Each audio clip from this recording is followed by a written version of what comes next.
What happens when the top Homeland Security nominee can't define the most fundamental legal protection in the U.S. Constitution?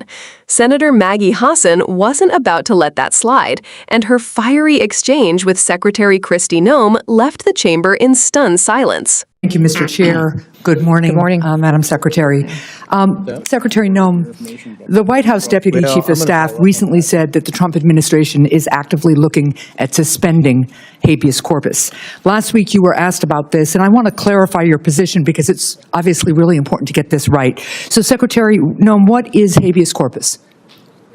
Well, habeas corpus is a constitutional right that the president has to be able to remove people from this country and suspend their right to. Let me stop you, ma'am. Habeas corpus, excuse me, that's incorrect. President Lincoln used it. Excuse me. Habeas corpus is the legal principle that requires that the government provide a public reason for detaining and imprisoning people. If not for that protection, the government could simply arrest people, including American citizens, and hold them indefinitely for no reason. Habeas corpus is the foundational right that separates free societies like America from police states like North Korea.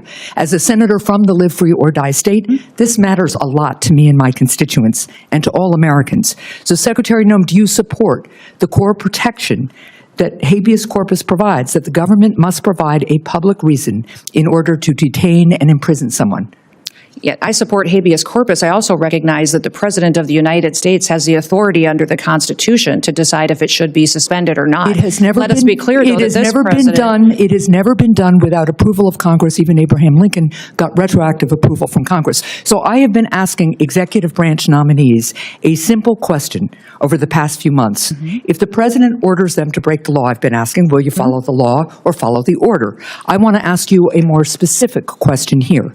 If the president tries to suspend habeas corpus and a federal court reverses the president's order, will you comply with the court order and uphold habeas corpus, or will you follow the president's directive? We are following all federal court orders and are complying with that, as is the president, and every decision that I make as well. That is obviously not true for anybody who reads the news. There are federal court orders right now, including returning somebody who was deported mistakenly. But to be clear, this is about a fundamental legal right that ensures that we live in a free society instead of a police state that would have a sham legal system like Russia or North Korea. So I'm glad that you have now committed to following court orders. I'm glad you believe in the basic freedom for Americans if ordered to do so by a court.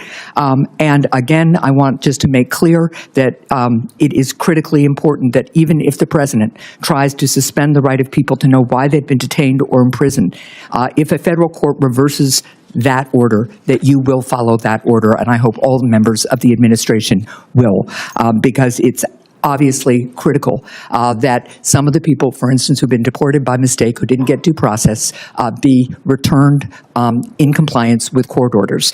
So now, let's move on to another issue.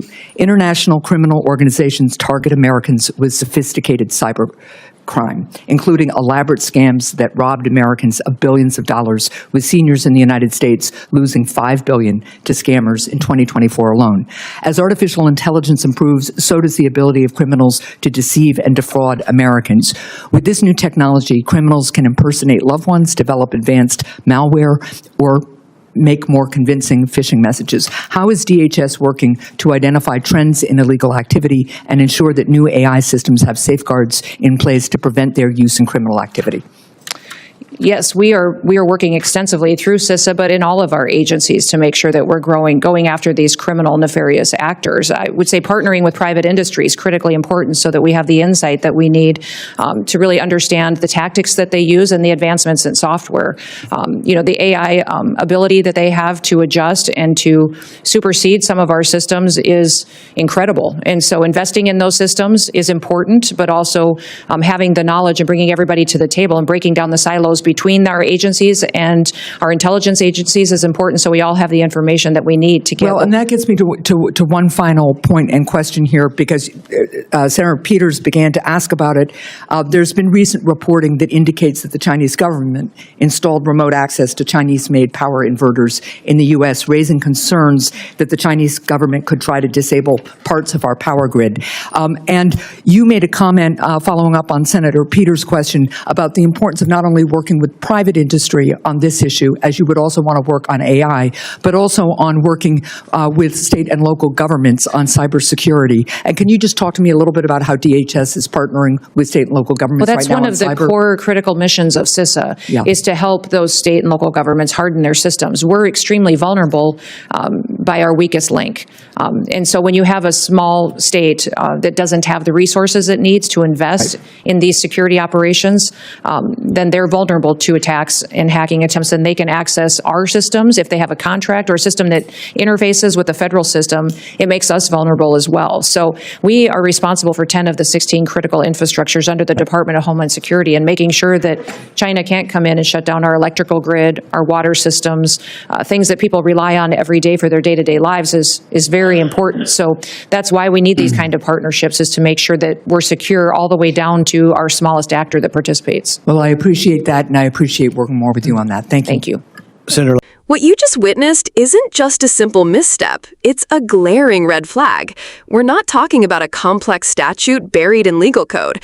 We're talking about habeas corpus, the constitutional safeguard that ensures no person can be imprisoned by the government without being told why, without being charged, and without the right to challenge it in court.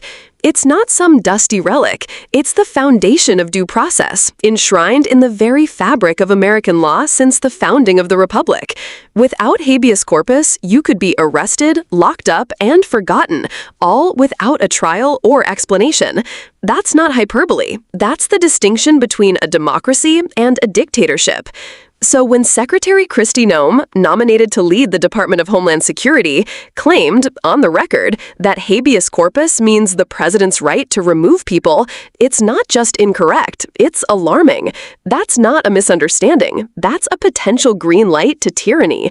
Senator Maggie Hassan understood exactly what was at stake, and she wasn't about to let it slide. This wasn't political theater. This was a constitutional intervention. Her calm but forceful line of questioning exposed a nominee either deeply unprepared or dangerously aligned with a vision of executive power where checks and balances don't matter. Hassan made it crystal clear. If Noem doesn't even understand what habeas corpus is, how can she be trusted to protect the constitutional rights of 330 million Americans? Then came the broader implications. Hassan asked point blank, would you follow court orders or would you follow Trump? And that's the core tension in this hearing. Noem's repeated line, we follow all court orders, sounds good on paper. But in practice, under the Trump administration, we've seen judges ignored, deportations rushed, and legal processes trampled. There's a documented pattern of bypassing due process, particularly for immigrants, refugees, and political opponents. That's not just a policy difference. That's a breakdown of the rule of law. That's how democracies die, not in dramatic coups, but in administrative erosion and blind loyalty. Then Senator Hassan pivoted, and she didn't hold back. She raised one of the most underreported but critical national security threats we face today, cyber warfare.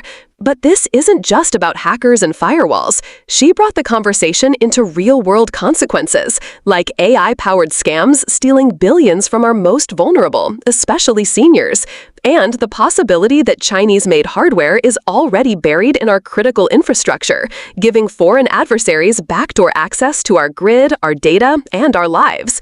Her point was simple but chilling. The threats are real, evolving, and already inside the house. So what is DHS doing about it? And once again, Secretary Noem had nothing. No specifics, no plan, just generic reassurances that everything is fine, while the digital battlefield expands and everyday Americans remain exposed. This hearing revealed two urgent truths. First, we cannot afford ignorance at the top.